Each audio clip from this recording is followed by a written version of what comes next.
নমস্কাৰ ষ্টুডিঅ'ত মই কন্দৰ্পৰ মুহূৰ্তত এটা ডাঙৰ খবৰ দিব বিচাৰিছোঁ। অৱশেষত আৰক্ষীৰ জালত পৰিল ধুৰন্ধৰ প্ৰবঞ্চক অনুৰাগ গগৈ। নিজকে হেণ্ডলুম টেক্সটাইলৰ বিষয় হিচাপে চিনাকি দিছিল। তাৰ পিছতে সাধাৰণ মহিলাক প্ৰলোভন দি লাখ লাখ টকাৰ লুণ্ঠন কৰিছিল। বিভিন্ন স্থানত মহিলাসকলৰ পৰা লুণ্ঠন কৰিছিল ধন, আৰু অৱশেষত বিচনাৰ তলত পলাই থকা ধুৰন্ধৰ প্ৰবঞ্চক অনুৰাগ গগৈক আৰক্ষীয়ে গ্ৰেপ্তাৰ কৰিছে। জনাইছো বিগ ব্ৰেকিং জনাই আছো। হেণ্ডলুম টেক্সটাইলৰ বিষয়া বুলি কৈ ধুৰন্ধৰ অনুৰাগ গগৈৰ কোটি কোটি টকা লুণ্ঠন, আৰু অৱশেষত ৰাজ্যত ধৰা পৰিল ধুৰন্ধৰ বিষয়া। সাধাৰণ মহিলাক গিনিপিক সজাই লুণ্ঠন কৰিছিল কোটি কোটি টকা, আৰু অৱশেষত ৰাইজৰ হাতত ধৰা পৰিল প্ৰবঞ্চক অনুৰাগ গগৈ। দিগন্তৰ পৰা বিভিন্ন অঞ্চলত প্ৰলোভনেৰে ধন সংগ্ৰহ কৰিছিল। নিজকে হেণ্ডলুম টেক্সটাইলৰ বিষয়া বুলি পেলাইছিল জাল। বিভিন্ন প্ৰান্তত লাখ লাখ টকা হৰাট কৰিছিল, কোটি কোটি টকা লুণ্ঠন কৰিছিল। ডিব্ৰুগড়, টেঙাখাট, গোলাঘাট, বোকাখাটত সংগ্ৰহ কৰিছিল ধন। মাজুলী, লখিমপুৰ আদি ঠাইত লুণ্ঠন কৰিছিল কোটি কোটি টকা।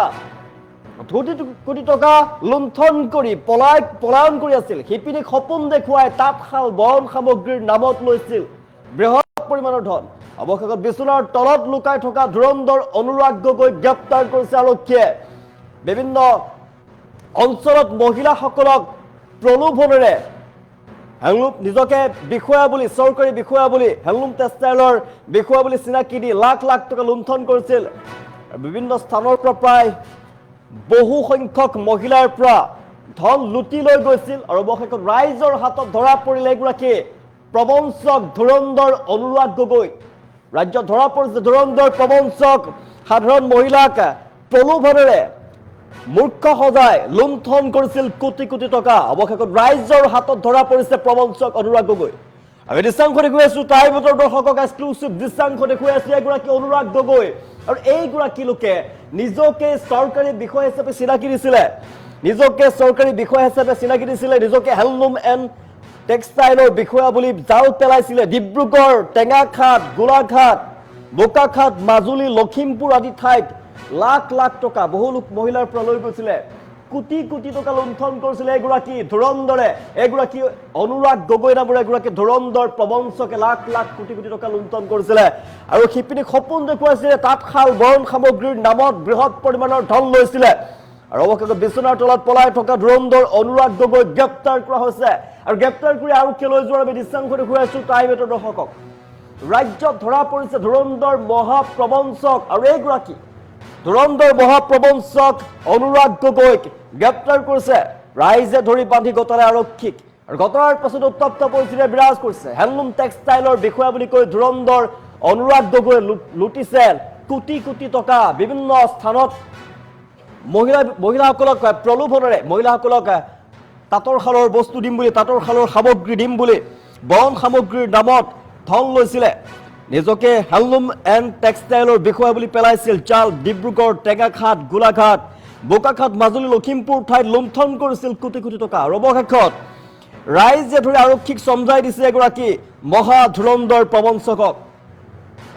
দৃশ্যাংশ দেখুৱাই আছো, চাঞ্চল্যকৰ ঘটনা পোহৰলৈ আহিছে। বহুদিন ধৰি সাধাৰণ মহিলা তথা শিপিনীক এইগৰাকী মহাপ্ৰবঞ্চকে লক্ষ্য কৰি লৈছিলে। তাৰ পিছতে কোটি কোটি টকাৰ প্ৰতাৰণা কৰিছিলে ধুৰন্ধৰ প্ৰবঞ্চক অনুৰাগ গগৈ। অৱশেষত ৰাইজৰ সহায়ত আৰক্ষীৰ জালত পৰিছে, আৰু সমগ্ৰ অঞ্চলজুৰি এই ঘটনাই তীব্ৰ চাঞ্চল্য বিৰাজ কৰিছে। অভিযোগ অনুসৰি অনুৰাগ গগৈ নিজকে হেণ্ডলুম এণ্ড টেক্সটাইলৰ ডিপাৰ্টমেণ্টৰ বিষয়া বুলি নিজকে পৰিচয় দিছিলে। বিভিন্ন ঠাইত জাল পেলাইছিলে। ডিব্ৰুগড়, টেঙাখাট, গোলাঘাট, বোকাখাট, মাজুলী, লখিমপুৰ অঞ্চলত বহু মহিলাক চৰকাৰী আঁচনিৰ সপোন দেখুৱাইছিলে। তাৰ পিছতে প্ৰতাৰণা কৰিছিল, তেওঁলোকৰ পৰা বৃহৎ পৰিমাণৰ ধন লৈ গৈছিলে, লুটি লৈ গৈছিলে। প্ৰবঞ্চকক শিপিনীসকলে চিনি পোৱা নাছিলে। চৰকাৰৰ জৰিয়তে তাঁতশাল বয়ন শিল্পৰ যোগান ধৰিম বুলি তেওঁ কথা দিছিলে। ঋণৰ সুবিধা দিম বুলি কৈছিলে। আত্মনিৰ্ভৰশীল কৰাৰ প্ৰতিশ্ৰুতি প্ৰদান কৰিছিলে। অৱশেষত বিচনাৰ তলত লুকাই থকা এগৰাকী মহা ধুৰন্ধৰ প্ৰবঞ্চক অনুৰাগ গগৈক গ্ৰেপ্তাৰ কৰা হৈছে। এগৰাকী অনুৰাগ গগৈ আমি দৃশ্যাংশ দেখুৱাইছো। বিভিন্ন প্ৰান্তত মহিলাসকলক তেওঁ প্ৰবঞ্চনা কৰিছিলে। মিছা কথাৰে প্ৰবঞ্চনা কৰি লুটি লৈ গৈছিল বৃহৎ পৰিমাণৰ ধন।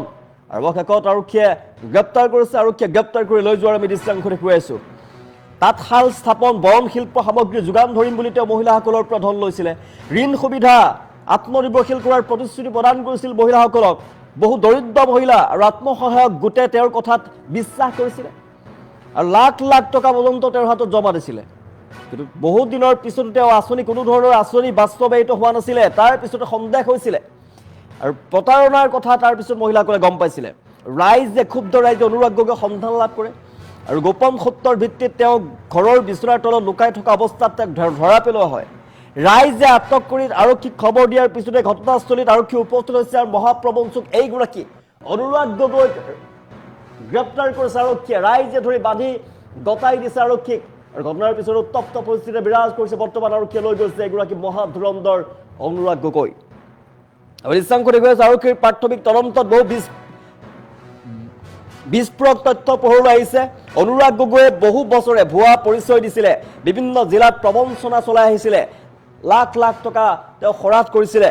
আৰক্ষীয়ে তেওঁৰ সৈতে জড়িত আৰু তেওঁৰ সৈতে কোনোবা আন জড়িত হৈ আছে নেকি, সমগ্ৰ ঘটনাৰ লগত তেওঁৰ সৈতে আৰু কোন কোন জড়িত হৈ আছে, সমগ্ৰ ঘটনাৰ তদন্ত আৰম্ভ কৰিছে।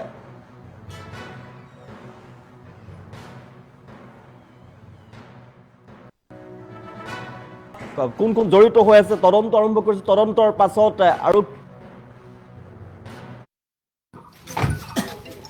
আপুনি তাঁতশাল নামত কিমান পইচা ল'লে মানুহৰ পৰা? আপুনি অভিযোগ কৰি আছে, অভিযোগবোৰ আপুনি কোৱা এটা প্ৰমাণ দিয়ক। ৰাইজে যে ইমান আহি এটা প্ৰমাণ আছে নেকি দিয়ক আপোনালোকে। অসমৰ বিভিন্ন প্ৰান্তৰ দিয়া কথা যদি প্ৰমাণ আছে নেকি এটামান প্ৰমাণ মোক দেখাওক। আপোনাৰ যে বিভিন্ন প্ৰান্তৰ পৰা যে আপোনাৰ যে অভিযোগ কৰি যে তেওঁলোকে ইয়ালৈ আহি আছে আপুনি গম পাইছে? অভিযোগ কৰিব পাৰে কিন্তু মোক পইচা দিয়া কোনোবা এটা প্ৰমাণ এটামান আছে নেকি? হেণ্ডলুম টেক্সটাইলৰ আপুনি অফিচাৰ হয় নেকি, বিষয় হয় নেকি? আপুনি হেণ্ডলুম টেক্সটাইলৰ বিষয় হয় নেকি? মোক ক'ৰবাত হেণ্ডলুম টেক্সটাইল বিষয় বুলি মোক কোৱা কোনোবা, মই ক'ৰবাত কৈছো নেকি, মোক কোনোবাই দিছে নেকি, মোক ক'ৰবাত দেখিছে নেকি হেণ্ডলুম টেক্সটাইলৰ অফিচত দেখিছে নে মই কোনোবাই দিয়া অৰ্ডাৰ ইছ্যু কৰা মোক কিবা অৰ্ডাৰ দেখিছে? আপুনি কিয় য'ত আপুনি ফিটা কাটিছে ক'ত মোক কোনোবাই মাতিছে মই গৈছো। আপুনি কি কৰে? আপুনি কি কৰে? আপুনি কি ব্যৱসায় কৰোঁ। আপুনি কি ব্যৱসায় কৰে? আপুনি মই ব্যৱসায় কৰোঁ। কি ব্যৱসায় কৰে? কি ব্যৱসায় কৰে? কি ব্যৱসায় কৰে আপুনি? কি ব্যৱসায় কৰে আপুনি? আপুনি কিয় হেণ্ডলুম টেক্সটাইলৰ নামত আপুনি পইচা লৈছিল? নাই দিয়া, মোক কোনো পইচা দিয়া নাই, মোক কোনো পইচা দিয়া নাই। আপুনি ব্যৱসায় কি কৰে? পইচা দিয়া কাৰো ৰেকৰ্ড মোক দেখুৱাওক, এটামান দেখাওক মোক। চৰকাৰী বিভাগটো আপুনি বদনাম কিয় কৰিছে? মোৰ ক'ত ব্যৱসায় আপুনি বদনাম কি কৰিছো? ব্যৱসায়? আপুনি মই কি বদনাম ব্যৱসায় কৰোৱা কৰে? মোক এটা প্ৰমাণ দিয়ক আপোনালোকে। ব্যৱসায় কি আছে আপোনাৰ? মই বদনাম কৰা মোক বদনাম কৰোৱা এটা মোক প্ৰমাণ দিয়ক। হয়, তেখেত ক'লে অনুৰাগ গগৈ। অনুৰাগ গগৈ তেখেত এজন হেণ্ডলুম এণ্ড টেক্সটাইলৰ চেণ্ট্ৰেলৰ অফিচাৰ বুলি ক'লে। তেখেতে মানে কি হয় এটা প্ৰজেক্ট লৈ আমাৰ মানে বিভিন্ন ঠাইলৈ মানে অহা যোৱা কৰে। 1 কোটি 33 লাখ 3 কোটি 33 লাখ তেনেকৈ প্ৰজেক্ট এটা বহাম বুলি কৈ আহে হেণ্ডলুম এণ্ড টেক্সটাইলত। মানে 15জনী বা 30জনী শিপিনীক তেখেতলোকে প্ৰশিক্ষণ দিম বুলি পাৰ ডে 300কৈ দিম বুলি তেখেতে চুক্তি কৰে। আপোনাকো কৰিলে নেকি? হয় হয়, মোক ক'লে কি ঘৰ ক'ত, আপোনাৰ নামটো কি? মোৰ ডিব্ৰুগড় টেঙাখাটৰ ঘৰ, মোৰ টেঙাখাটৰ ভাজনী ঘৰ। আপোনাৰ নামটো? মোৰ নাম দেৱজিৎ দাস। আপোনাক কি বুলি কোৱা হৈছিল? মোক কৈছিলে তেখেতে যে এনেকুৱা এটা প্ৰজেক্ট আহিছে তুমি কৰা, ইয়াত ধুনীয়া কিবা এটা থাকিব, তোমালোক থাকিব আৰু লগতে শিপিনী কেইজনীও কিবা এটা শিকিবলৈ পাব। ঠিক তেনেকৈ ধৰণে যেনেকৈ ক'লে মই তেনেকৈয়ে তেখেতৰ মতে মই আগবাঢ়িলোঁ কামটো কৰিবলৈ। মোক এই 15খনৰ শালৰ কাৰণে মই ঘৰ এটা বনালোঁ, মোৰ প্ৰায় 1.5 লাখমান টকা খৰচা হ'ল। মোক কি বুলি কয় এইটো শালখিনি আনিবলৈ মই তেখেতে ক'লে কি মই একাউণ্ট নাম্বাৰ এটা দিছোঁ, তুমি সেইটোলৈ পইচা পঠিয়াই দিয়া, তাৰপিছত কি বুলি কয় সেইখিনি আহিব, তাঁতৰশালখিনি আহিব।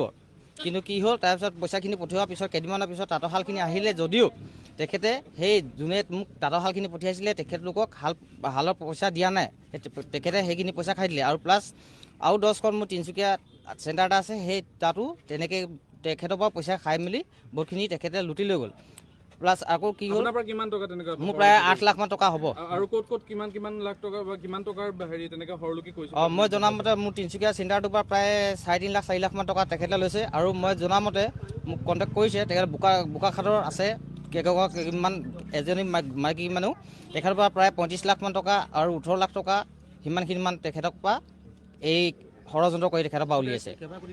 হয়, তাৰ মানে প্ৰায় শুনামতে বোকাখাটত প্ৰায় 1 কোটি 42 লাখমান টকা তেখেতে তাৰপৰা সৰবৰাহ কৰিছে। মাজুলীতো কৰিছে, লখিমপুৰত প্ৰায় 1.5 কোটিমান টকা কৰিছে।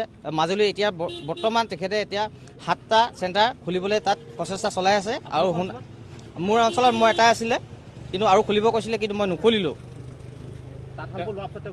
তাঁতশালবোৰ লোৱাৰ পিছত মানে শিপিনী মোৰ তাত আছে 5খন শাল আছে, 10গৰাকী শিপিনী, 1গৰাকী এছিষ্টেণ্ট মাষ্টাৰ ট্ৰেইনাৰ বুলি থাকে, তেখেতে কি কয় মাষ্টাৰ ট্ৰেইনাৰ বুলি এজন আনি বাহিৰৰ পৰা আনি তেখেতক শিকায়।